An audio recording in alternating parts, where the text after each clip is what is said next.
overview of green composites here in the Philippines. So what we have been doing green composites in the Philippines. But first, what is really green composites? So this morning we were talking about the natural fiber composites. So we will just make it green composites. So in this case, we are focusing on the natural fibers. So that's when we say green composites with mixture of polymer and different polymer matrices. This can be a thermoplastic or a thermoset. Or it can be also biodegradable or non-biodegradable. Or it can be a natural or bio-based with combination of or petroleum-based or synthetic. That's we call green composite. So as well as there is also a natural fiber, whether it's a maca or a different types of fibers. So why we have to consider this green composite? So this morning we have already discussed some part of the motivation of natural fibers. So generally the density of the fiber is lower than the normal or the conventional synthetic glass fiber. It's almost half of that. In that case, so we are saving energy. And in that case also, we are also improve the fuel efficiency. In some cases, the cost of the natural fiber is lower than the, in this particular slides, we use a glass fiber. So one of the, of course, the advantage or the motivation of using natural fibers is biodegradable and it's also recyclable. And when we talk about the density, it has a very good mechanical performance. And also mentioned this morning by our Dr. Kim, because it's also improving carbon dioxide neutral or synchronization. So what are the advantages of green composites? So because it's a natural fiber, so it's renewable source of raw materials. So we can harvest that one and then it will grow again. So we harvest and grow, that's why. And because of its high low density, so there's an excellent specific strength and high modulus. And because this the natural the density of the starting material, so the natural fiber is lower, then we can derive or obtain reduced density of the product. And if comparing with the conventional fiber or the synthetic fiber in terms of the manufacturing process, it has no airborne glass particles, so which means it has no operational hazard compared with the glass fibers. And in that case also, because comparing with the glass fiber, it can reduce thermal and respiratory irritation. So you have common problem with use the conventional or the glass fibers. And there is also no emission of toxic fumes when it's subjected to heat and incineration. So these are some of the sources of natural fibers. I will not go on further with this one because we have also one speaker that he will discuss more on the status of the natural fiber here in the Philippines. So some, you know, some we have the avocado fiber, the loba, and I think he will give more information on this part. So these are the typical natural fiber properties. We comparing with the glass fiber. So immediately you can see that the density of all the natural fibers is much lower than the glass fiber. And comparing with the diameter, it's a little bit bigger than the glass fiber. And the tensile strength here. So that, let's say for example, we use a lot of abaca. Of course, we have a lot, we are abundant sources of abaca in the Philippines. So I just have to compare that one with the glass fiber. And the tensile strength is about 430 to 813, and the elastic modulus is about 31 to 34. So that's.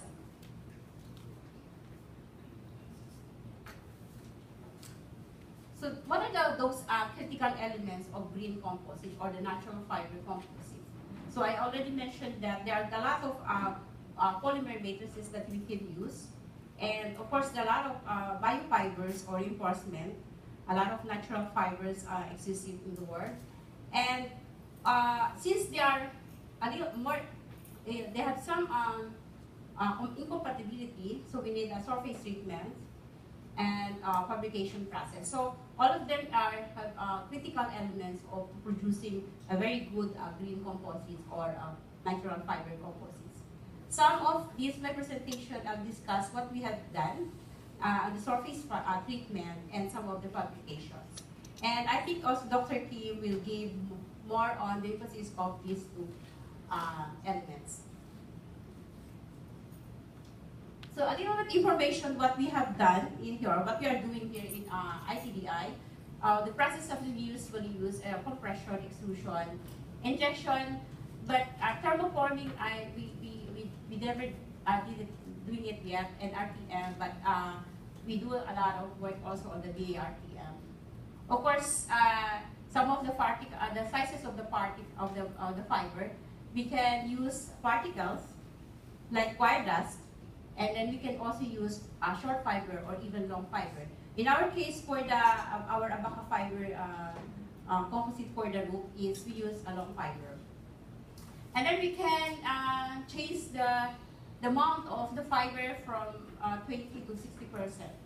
And there are a lot of fiber treatment. We can have alkaline treatment, the plasma saline, or if we add some maleic anhydride with thermoplastic. And of course, the processing parameters will depend on the temperature and the barrel speed. So I did some search in the internet what really, if there's really a green composites here in the Philippines or the natural fiber composites. So recently I found, it was in October 20, 2015, and this is the website. And they have a natural fiber composite panel system used in the construction of rope in the Philippines. So this is by East Asia Composites. So they incorporate a natural fiber into structural composite panels for roofing projects. And the reason why they want to create a translucent panel with a natural material appearance. So that's why. And in their information, they give the material. I did give also information on the fiber which they use. It's usually used in the production of handbag, carpets, ropes, and furnishing. And I believe this is an abaca fiber. So they did not mention about the abaca, but because of this application, we can presume that the material is abaca fiber. So, I believe that not only ITDI doing natural fiber composites in terms of, let's say, in the DOC compound, in the DOC systems, we have from Forest Product Research Institute, we have all the Philippine Textile. I think they also doing a lot of work on the natural fibers. And some universities as well. So, because the reason why I think is we have really abundant raw materials. So, why utilizing our own material? So, this time I'll give you a little overview of the work what we have done and what we are doing. And I just give you some very short, a lot of summary only. So we did some waste low density polyethylene with acquired dust, and we did 2 stages process here. We compounded the acquired dust with the polyethylene, and then press molding it or injection molding it. So we did a lot of work on how much. I mean the acquired dust is a particles coming from the coconut. There is a 2 acquired dust and also the acquired fiber. But we concentrated more on the acquired dust here, although we did a lot of work also on the acquired fiber, because about 70% of the coconut has acquired dust. I think so. And then 30% only the fiber.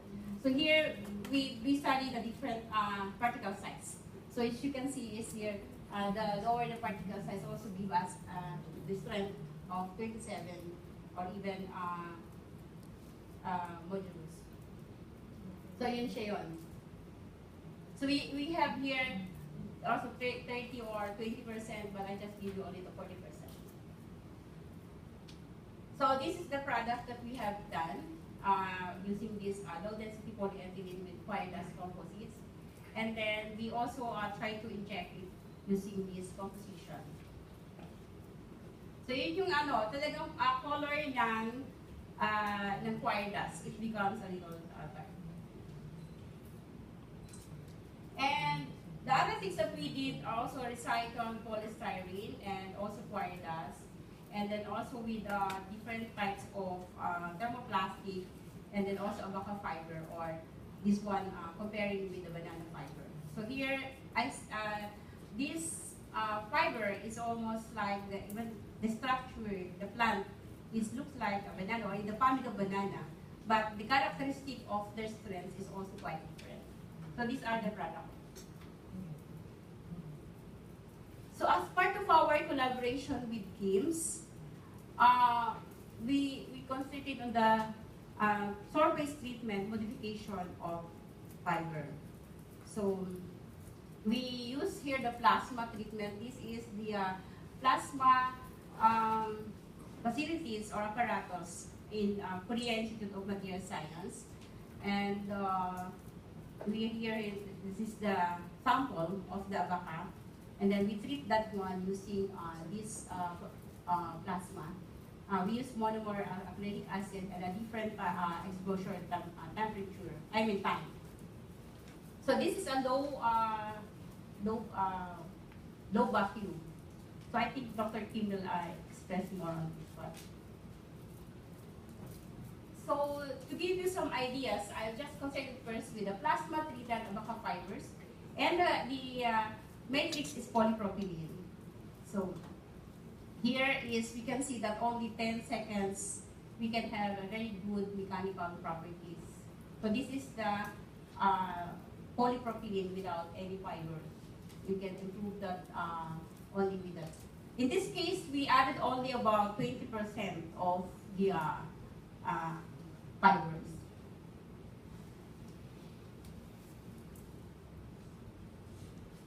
So again, since our first study is really the surface modification of abaca, we also use alkaline treated. This is sodium hydroxide treatment. And then use unsaturated polyester. Then we only use a hand layup. I think this was the first year of our collaboration with Kims. And also the concentration of sodium hydroxide. And then here, and also the time of soaking. So we can here see that only the 2% of alkaline concentration can be used for, so that we can have a very good, acceptable or good mechanical properties compared with our only the polyester. So similarly, this one is the Young modulus of elasticity. One of the disadvantage of natural fiber, obstacles of or the shortcomings of natural fiber is water absorption. So we also did some experiment on that using water only and then on salt solution, because sometimes we use that if we want to do some application, maybe we can use that one for boat or something. So we tried also to see it, and you can see here that if we treated for the abaca, then you very high water uptake. Similar also with the salt solution. But if we treated the fibers, then it becomes small. The absorption or the water uptake is lower. Same thing with the salt solution or the salt solution. And another technique, that's hand layup. So another technique that we did is also the BRTM. Here, we have here this is the schematic diagram, and this is the actual process. So you have the plate, and then you have the fiber here, and then of course you have the film fly and the flow media wherein the flow of the resin, and then you have the vacuum to make it vacuum. Of course you have here the inlet of the resin and the vacuum. So that's why it becomes vacuum assisted resin transfer molding.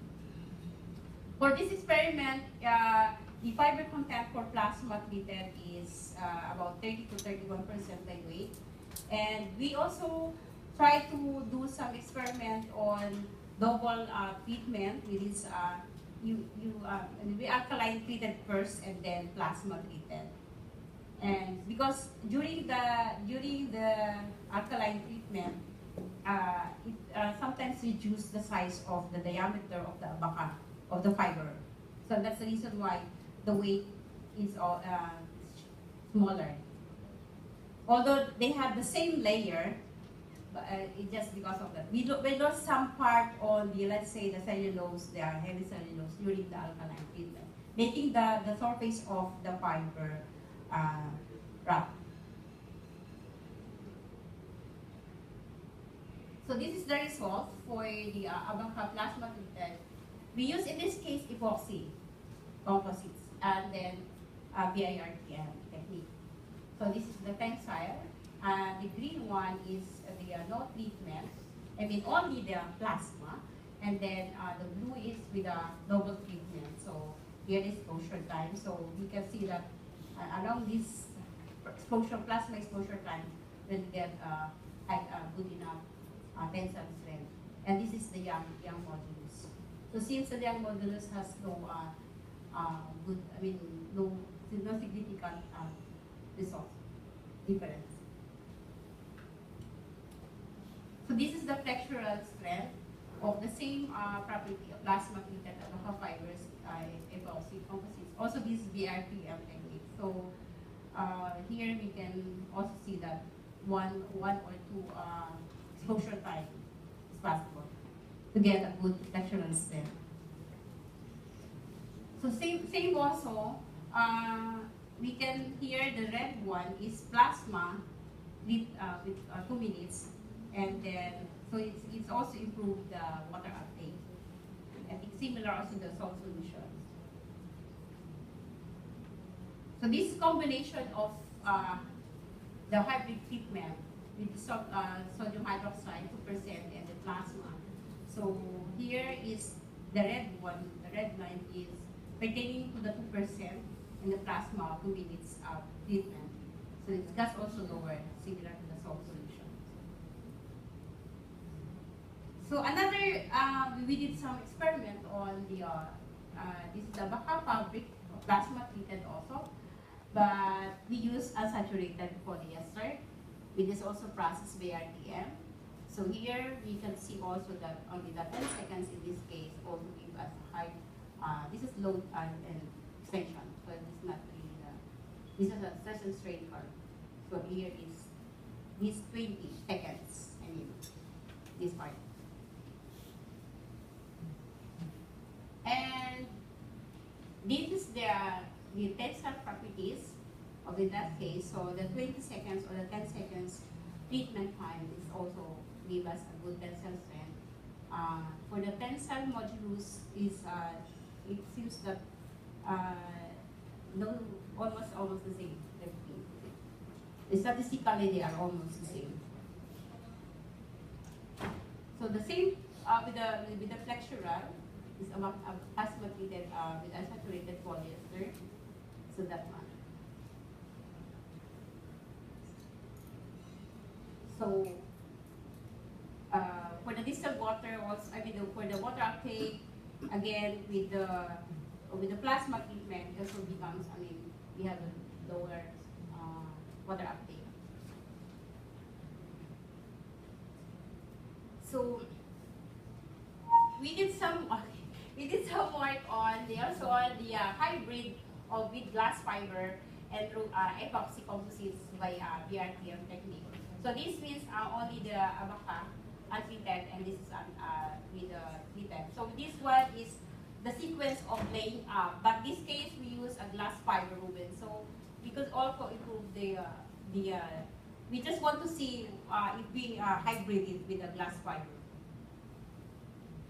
So it seems here there is no sequence, or this part is untreated, and this is the treatment, the alkaline treated.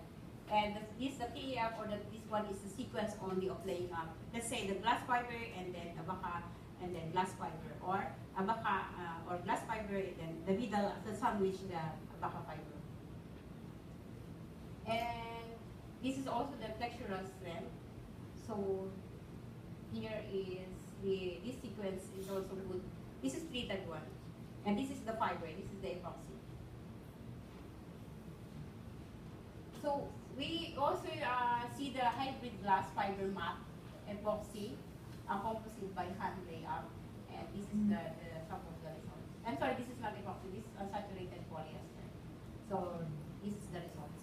This is unsaturated, not epoxy. So here we also did some work on with the durability test using no distinct chains for both mechanical and physical appearance. So some of the application that we mentioned here, what is we can use that one for building or infrastructure. These are some of the we can possibly use. And for some of the furnitures, and so this is for the natural fiber composite for automotive, and for our research is the tricycle that you have seen this morning, and only also for our with the sidecar. So thank you very much. So first, I think before I end my talk, I really want like to give this opportunity to give my thank you to the Korean Institute of Material Science for giving us really the chance to work with them and giving for the financial support. And because this will be the last year of our project with them. So it will end on December 31, 2016. And maybe we don't have any, although we will see each other tonight or tomorrow, but I really would like to take this opportunity to give appreciation and thankful, because we have a lot of good opportunities for us. And I really also thank you for giving us a chance, because we cannot really launch the tricycle. And not only for that, a lot of experience, a lot of that knowledge that we really instilled with us. I think it's really very, very helpful, not only for me, not only for the group, but also for the ITDI. And I really want to thank you, especially Dr. Kim. He really works for us for almost 6 years. And if I have some problems, I just email him, and he will give us a lot of assistance, technical assistance. So thank you very much.